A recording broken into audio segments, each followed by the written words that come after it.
그전에는 언제인지 정확히 모르겠지만 이렇게 뭐 헌신 예배 드릴 때 귤도 있고 뭐 그런 적이 있었던 것 같은데, 코로나 이후에는 조금 이렇게 뜸해진 게 아닌가. 또 혹시나 감동되시는 부서 있으면 또 뭐 귤한 쪽이라도 이렇게 드시면서 하면은 훨씬 더 은혜가 되지 않을까.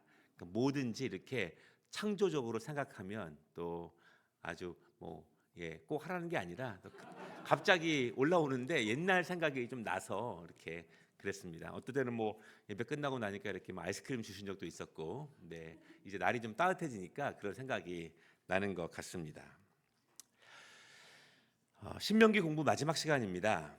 우리는 11번에 거쳐서 신명기의 중요한 부분들, 주제들을 함께 공부했습니다. 이 이스라엘 사람들에게는요, 물론 성경의 모든 부분이 다 중요하지만 이스라엘 백성들에게 손꼽히게 중요한 말씀 하나를 꽂으라면 신명기입니다. 지금 우리는 이 신명기를 그렇게까지 중요하게 여기진 않지만 이스라엘 백성들에게는 그렇습니다. 왜냐하면 이 신명기에는 이스라엘 백성들의 역사를 그대로 보여주고 있기 때문에 그렇습니다. 신명기에 예언된 말씀이 그대로 이루어졌기 때문에 그들은 이 신명기의 말씀을 정말 중요하게 간직할 수밖에 없죠. 말씀이 그대로 이루어졌기 때문에 그 이후에 이스라엘 백성들은 하나님 말씀을 더욱더 굳세게 붙들 수밖에 없습니다.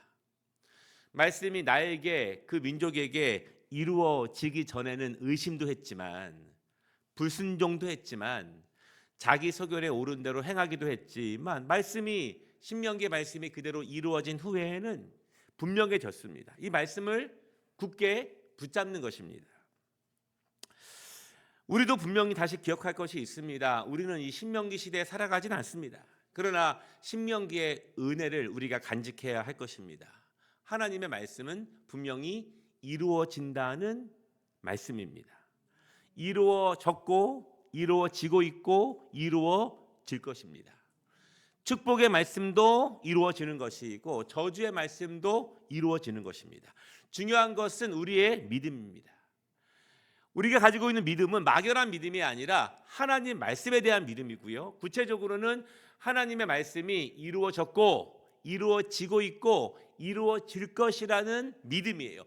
그 믿음의 근거에서 우리는 말씀대로 살아가는 것이고 하나님 말씀에 순종하는 것입니다. 그것이 믿음이죠. 오늘 이 신명기 말씀, 우리가 읽은 말씀은 신명기의 결론과 같은 말씀입니다. 정말 모세의 정말 간절한 마음이 담긴 것이고요. 또한 하나님에 대한 모세의 분명한 확신이 담겨 있습니다. 그리고 모세가 가지고 있는 이스라엘 백성들에 대한 사랑과 기대가 동시에 있는 말씀이에요. 하나님의 말씀이 이 모세를 통해서 이스라엘 백성들에게 주어졌죠. 그것을 우리는 율법 이렇게 말합니다.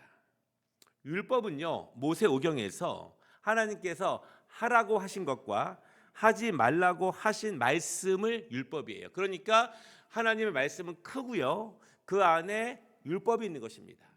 창세기, 출애굽기, 레위기, 민수기, 신명기, 모세오경을 토라라고 말하고 흔히 그것을 율법이라고 말할 때도 있지만 정확하게는 모세오경, 토라 안에 있는 하라고 하신 것과 하지 말라고 하신 것이 율법이에요. 율법은 큰 조항으로요 613개의 조항이 있습니다. 첫째는 축복이 되니 꼭 하라고 하시는 긍정 명령이 248개예요. 두 번째는요, 저주가 되니 반드시 금하라고 하신 부정 명령이 365개입니다. 특별히 이 부정 명령 365개는 365일을 의미하는 거예요. 매일매일 죄를 멀리하라는 그런 말씀입니다. 그리고 이 613가지의 큰 조항을 이스라엘 백성들이 살아가면서 랍비들이 해석해 주지 않습니까? 그 해석들이 모아진 것이 미드라시 이렇게 말하게 되고, 나중에 그 미드라시에서 더 많은 실생활의 판례들이 많아지지 않습니까? 그것을 탈무드 이렇게 이야기하는 거예요. 이스라엘 백성들은 어렸을 때 율법을 배우고 그 다음에 미드라시를 또 배우고 나중에는 실생활에서 적용되는 또 탈무드를 배우면서 하나님 말씀을 삶으로 구체적으로 적용해 나아가게 됩니다. 그 율법이 이스라엘 백성들에게 주어졌습니다. 언제요? 광야 생활 가운데 주어졌습니다. 무엇을 위해서? 앞으로 들어갈 약속의 땅인 가나안 땅에서 살아가기 위한 삶의 지침으로 주어진 것입니다. 종교만을 위한 것이 아니라, 신앙만을 위한 것이 아니라 삶의 지침으로 주어진 거예요. 그런데 이스라엘 백성들은요, 이 하나님의 말씀이 정말 이루어지기까지는 율법을 이해하기 힘들어했고, 또한 하나님 말씀을 지키기도 어려워했습니다. 왜 어려워했는가? 이 세 가지가 있는데요, 12절에서 14절을 보면 모세는 그것을 반대로 이야기하게 됩니다. 어려운 이유가 무엇이냐면, 첫째로 이제 모세가 반대로 말하기를 율법은 하늘에 있는 것이 아니다. 둘째는요, 율법은 바다 밖에 있는 것이 아니다. 셋째, 율법은 그들의 입에 있고 마음에 있는 것이다. 이렇게 모세가 말하고 있습니다. 이스라엘 백성들은요, 하나님의 말씀 율법은 하늘에서 내려온 것이기 때문에 정말 땅에 살고 있는 우리에게는 이해하기가 너무너무 어렵습니다. 하늘에서 내려온 말씀이기 때문에 땅에서 살아가는 우리는 지키기 너무너무 어렵습니다. 정말 땅에 살아가는 우리는 불가능한 말씀드립니다. 그렇게 하나님의 말씀을 받아들였다는 것입니다. 또 하나님의 말씀은요, 저 바다 건너편에서 온 것이기 때문에 이 땅에 살고 있는 우리는 이해하기도 순종하기도 그대로 행하기도 너무너무 어렵습니다. 이렇게 이스라엘 백성들이 받아들였다는 것입니다. 여러분, 우리도 그렇지 않습니까? 하나님 말씀은 정말 지키기 어렵다고 말을 합니다. 왜냐하면 그 하나님의 말씀은 하늘에서나 가능한 것이지 땅에서는 어렵다고 생각하는 사람들이 너무너무 많이 있어요. 이론으로나 가능하지 실제로는 불가능한 말씀이다. 훌륭한 목사님, 장로님, 권사님들이나 가능한 것이지 우리 같은 평신도들은 하나님의 말씀은 너무너무 어려운 일이다, 그렇게 말한다는 것입니다. 그래서 어떤 말씀은요, 실천하려고 시도는 하다가 포기하기도 하지만 어떤 말씀은 아예 실천 자체를 하지 않는 말씀도 생겨나죠. 이러한 모세의 말씀은, 모세의 이야기는 비단 몇천 년 전에 이스라엘 사람들뿐만 아니라 지금 모든 그리스도인들도 똑같이 반응하게 됩니다. 모세는 뭐라고 말하냐면 하나님의 말씀은 우리의 입에 있고 우리의 마음에 있다, 이렇게 말합니다. 이 의미는 우리의 일상의 삶에 있다는 것입니다. 믿음의 고백에 있는 것이고 그들의 중심 가운데 먼저 하나님의 말씀이 있는 것입니다. 먼저 중심에 있어야 삶으로 나타나는 것이지 마음에 없으면 삶으로도 이루어지지 않습니다. 모세는요, 이 율법을 단순하게 받아들여라, 쉽게 받아들여라, 무슨 말이에요? 습관으로 받아들여라, 삶으로 이루어 나아가라, 이렇게 말씀하고 있는 것입니다. 자, 예를 들어 드릴게요. 외국으로 이민을 가면은 힘듭니다. 문화가 다르기 때문에 힘들어요. 거의 대부분 다른 것들이 너무너무 많습니다. 그러나 그 땅에 가서 살려면 그 법대로 살아야 합니다. 그 문화를 따라야 돼요. 그런데 여러분 그거 아십니까? 살아보면 사라집니다. 나중에는 익숙해져요. 삶이 되고 생활이 됩니다. 몇 년 후에 한국에 오면 한국이 더 낯설어요. 이상해 보입니다. 율법을 삶으로 받아들이라는 것입니다. 여러분, 부모는 힘들지만 부모가 하나님의 말씀의 법대로 살면 자녀들은 아주 자연스럽게 배웁니다. 부모처럼 힘들지 않아요. 우리는 하나님 말씀을 하늘에서 내려온 것처럼 바다 건너편에서 온 것처럼 받아들이겠지만 너무너무 힘들겠지만 부모가 하나님 말씀대로 살아가면 자녀들은 우리처럼 고생하지 않을 수 있어요. 자녀들은 우리처럼 하나님 말씀을 순종하는데 그렇게 어려워하지 않을 수 있습니다. 지금 모세는 이스라엘 백성들에게 그 이야기를 하고 있어요. 우리처럼 그렇게 어려워하지 않을 거예요. 그래서 이스라엘 백성들의 부모들은요, 힘들어도 하나님 말씀을 삶으로 실천해야 하는 것이고, 그때 자녀들은 하나님의 말씀을요 쉽게 삶으로 자연스럽게 받아들일 수 있습니다. 이 점은 현대 부모들에게도 동일한 문제입니다. 우리는 말씀대로 살기 어렵지만 그래도 부모들이 분투하며 말씀대로 살아갈 때 자녀들은 하나님의 말씀을 삶으로 자연스럽게 받아들일 수 있어요. 하나님 말씀을 어렵지 않게 하늘에서 온 것이나 바다 건너에 온 것처럼 받아들이지 않을 수 있습니다. 저희도 가정교육을 하죠, 집에서. 저희 둘째가 강릉에 자대 배치를 받은 지 이제 한 달쯤 되었습니다. 그런데 2주 전쯤에 이제 제가 주일날 오후에 전화를 해요. 뭘 물어보냐면 오늘 예배 어떻게 들었느냐를 물어봅니다. 그런데 2주 전쯤에 이제 부대에 간 지 한 2주밖에 안 됐는데 저한테 이렇게 얘기합니다. 아버지, 아빠, 목사님이 이 군인들 대상으로 설교를 하시는데 너무 강하게 하시는 것 같아요. 무슨 말이냐? 목사님이 군인들에게 헌금하라고 말씀하십니다. 목사님이 군인들도 월급 받으니까 11조 내라고 말씀하신다는 거예요. 자기 좀 놀랬대요. 제가 물어봤죠. 그럼 넌 했냐? 그랬더니 자기는 안 했대요. 왜 안 했냐 그랬더니 자기는 형님처럼 하려고 했대요. 그게 무슨 말이냐면 저희 큰애가 군대 간 시절은 온통 코로나 시절이었습니다. 그래서 한 번도 예배에 가지 못했어요. 그래서 이제 제대한 다음에 모든 월급의 11조를 아름다운 교회에 드렸습니다. 군생활 전체의 11조를. 그러니까 자신도 형처럼 그렇게 하는 것이 맞다고 생각해서 그렇게 하려고 했대요. 제가 이렇게 얘기했습니다. 너는 지금 그 교회에 출석하니 그 교회에 주일헌금도 하고 11조도 해라.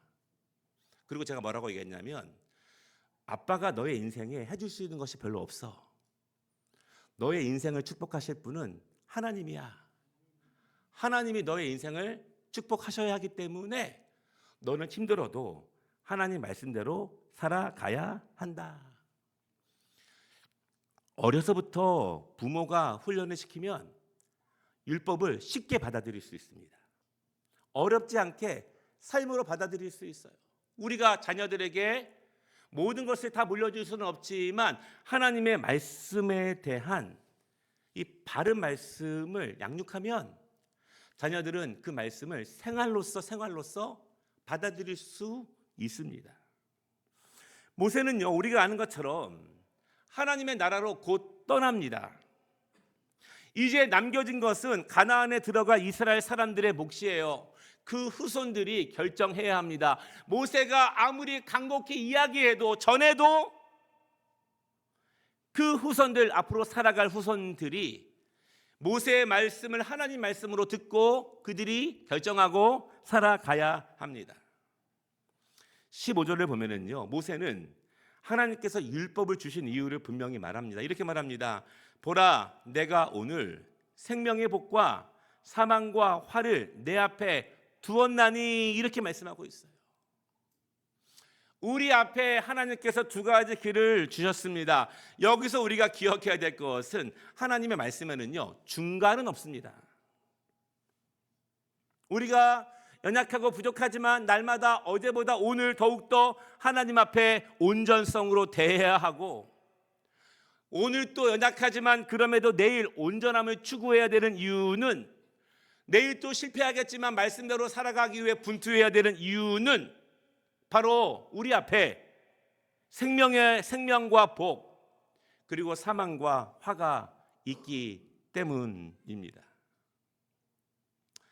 하나님 말씀은 명백합니다. 생명이냐 사망이냐 선택하라는 것입니다. 복이냐 환가 선택하라는 거예요. 이 모세가 이렇게 분명하게 말한 이유가 있죠.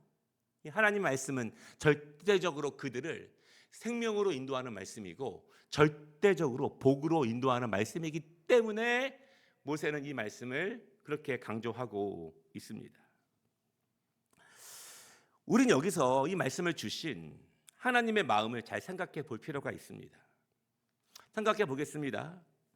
인간은 스스로 생명으로 나아갈 수 있습니까? 영원한 생명으로? 인간은 스스로의 힘으로 영원한 생명을 얻을 수 있습니까? 인간은 스스로 축복된 길을 만들며 축복의 삶을 살아갈 수 있겠습니까? 우리는 우리의 자녀들의 미래를 보장할 수 있겠습니까? 없어요. 왜냐하면 인간은 죄인이기 때문입니다. 죄인이라는 이름 자체가 인간은 유한하다는 것입니다. 유한해요. 우리의 창창했던 힘도 쇠하는 시간이 있고 우리의 총명했던 지혜도 우둔해주는 시간이 있고 우리의 명석했던 모든 것도 사라지는 시간이 다 있어요. 인간의 죄의 결과입니다. 우리는 미래를 알지 못합니다. 미래만 모르는 것이 아니라 자신도 몰라요. 어제 결정한 것을 오늘 후회하기도 하고 그때 결정한 것, 확신한 것을 잠시 후에 통곡하며 내가 왜 그렇게 했는지 자기 자신을 한탄하는 존재이기도 합니다. 우리는 그렇게 유한한 존재이지 않습니까? 또한 자기의 결정이지만 자기의 확신이지만 자기 자신이지만 내 안에 있는 본성적인 자아가 자기 자신을 상하게 하기도 하지만 가정을 상하게 하기도 하고 다른 사람을 상하게 하기도 하고 세상을 상하게 하기도 합니다. 그런데 만약 하나님이 이 땅에 개입하지 않으셨다면, 하나님이 우리에게 예수님을 보내지 않으셨다면, 우리에게 하나님 말씀을 주시지 않았더라면 우리는 그냥 망하는 것입니다. 원래 망하는 것인데, 원래 저주를 받는 것인데, 원래 사망으로 끝나는 것인데 하나님께서 우리를 불쌍히 여기시고 우리를 하나님의 형상으로 지으셨기 때문에 우리를 살리시기 위해서 사망으로 치닫고 있는 우리를 끌어올리시기 위해서 생명과 축복의 말씀을 우리에게 주신 것입니다. 여러분, 그러니 하나님의 말씀이 하늘에 있는 것 같고 바다 너머에 있는 것 같아요. 왜냐하면 안 하던 것을 해야 하고 나의 이성과 나의 경험과 나의 판단과 맞지 않는 것을 해야 하기 때문에 지금 상황과 맞지 않는 것을 해야 되기 때문에 하나님 말씀은 하늘에 있는 것 같고 불가능한 저 바다 건너 있는 것 같습니다.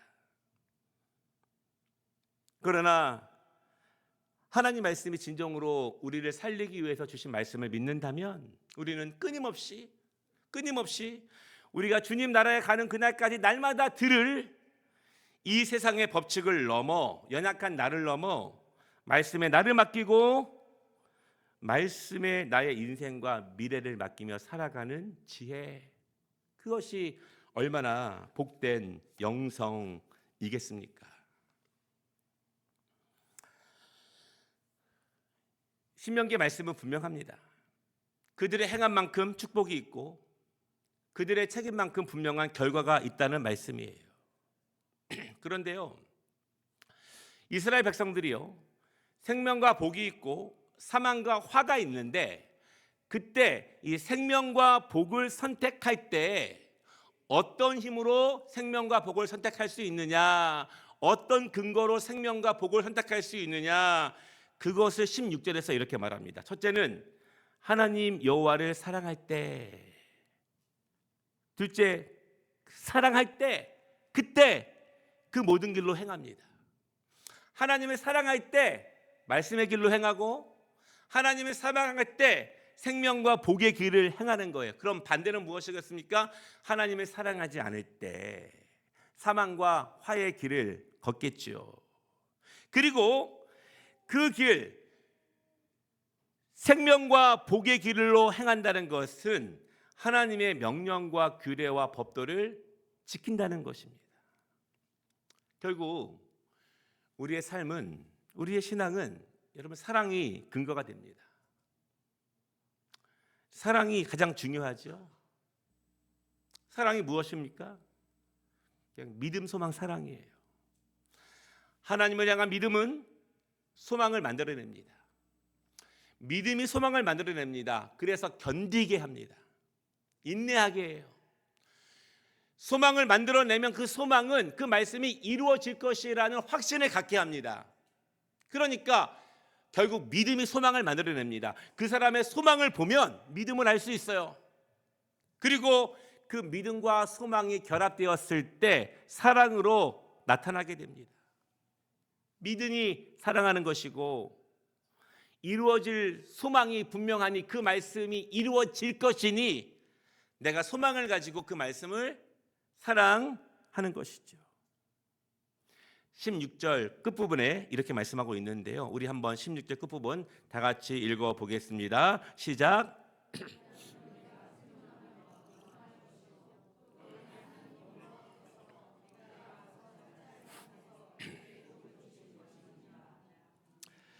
이스라엘 백성 모두가 원하는 축복, 그것을 주시는 길을 미리 알려주시는 것입니다. 모든 사람들이 원하고 있는 그 축복, 그러나 얻을 수 있는 능력도 없고 그 방법을 모르는 그 백성들에게 하나님은 그 방법을 미리, 그 길을 미리 알려주시는 거예요. 이 자체가 얼마나 큰 은혜입니까?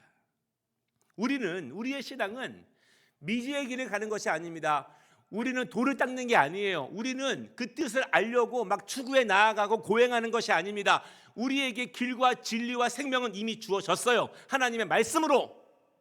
우리는 찾아 헤매지 않습니다. 우리는 모르는 길을 가는 것이 아닙니다.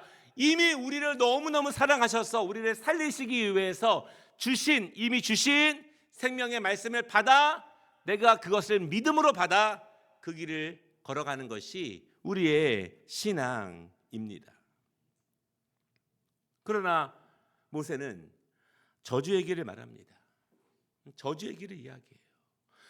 요즘 교회에서 이런 얘기하면 좋아하는 사람 별로 없어요. 그러나 성경에 분명히 말하고 있습니다. 아주 유명한 뮤기 목사님이 이런 말씀을 하십니다. 요즘 교회는 지옥을 강조하지 않는다.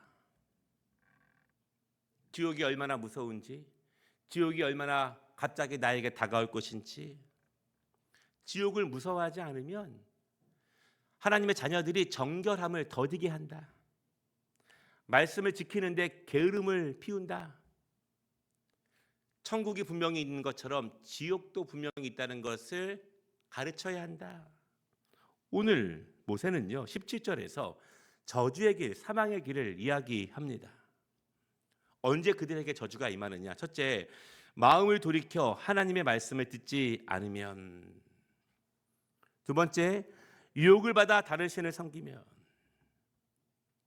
우리는 두 번째 있는 유혹을 받아 다른 신을 섬기면에 대해서는 어느 정도 이해할 수 있어요. 그런데 첫 번째도 마찬가지입니다. 이 말씀의 중요한 의미는 뭐냐면 하나님 앞에, 말씀 앞에 중간은 없다는 것입니다. 우리가 완전하진 않지만 우리의 신앙은 온전함을 계속 추구해 나아가는 신앙이어야 합니다. 그것을 다른 말로 우리는 예수를 닮아가는 신앙이라고 말을 해요. 하나님은 우리를 사랑하시기 때문에 이미 우리에게 말씀을 주셨습니다. 우리가 말씀을 정말 잘 배우고 공부하고 열심히 알아가야 될 이유는 그 말씀 안에 우리의 복과 나의 영원한 생명이 달려있기 때문 아니겠습니까? 만약 그들이 그럼에도 불구하고 마음을 돌이켜 하나님 말씀을 듣지 아니하고 유혹을 받아 다른 신을 섬기면 어떻게 되느냐? 18절, 내가 오늘 너희에게 선언하노니 너희가 반드시 망할 것이라. 그리고 이 말씀은 그대로 이루어졌습니다. 이루어졌습니다.